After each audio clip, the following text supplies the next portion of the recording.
Hello అండి. ఈరోజు మన ఛానల్లో స్పెషల్ రెసిపీ వచ్చేసి సోయా పలావ్ ఎలా ప్రిపేర్ చేసుకోవాలో చూద్దాము. ముందుగా ప్రాసెస్లోకి వెళ్ళే ముందర వీడియోని ఒకసారి లైక్ చేసి ఛానల్ సబ్స్క్రైబ్ చేయండి.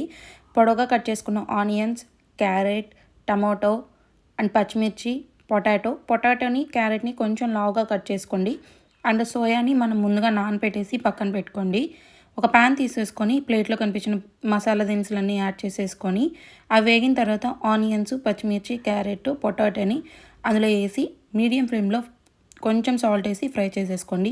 హాఫ్ అన్ అవర్ నానబెట్టుకున్న మిల్ మేకర్ పీసెస్ని వెజిటేబుల్స్లోకి యాడ్ చేసేసి లాస్ట్లో టమోటాలు కూడా యాడ్ చేసి బాగా ఫ్రై అయిన తర్వాత అల్లం వెల్లుల్లి పేస్ట్, ధనియాల పొడి, గరం మసాలా యాడ్ చేసి అవి ఫ్రై అయిన తర్వాత మనం ముందుగా నానబెట్టుకున్న రైస్ యాడ్ చేసేసుకొని 1:2 రేషియోలో వాటర్ యాడ్ చేసేసుకొని 3 విజిల్స్ హై ఫ్లేమ్ మీద వచ్చేంత వరకు కుక్ చేసేసుకొని గోంగూర పచ్చడితో సర్వ్ చేసుకొని తింటే చాలా బాగుంటుంది. ఫుల్ రెసిపీ వీడియో కింద ట్యాగ్ చేస్తున్నాను, చెక్ చేయండి. ఎలా ఉందో కమెంట్ చేయండి, లైక్ చేసి సబ్స్క్రైబ్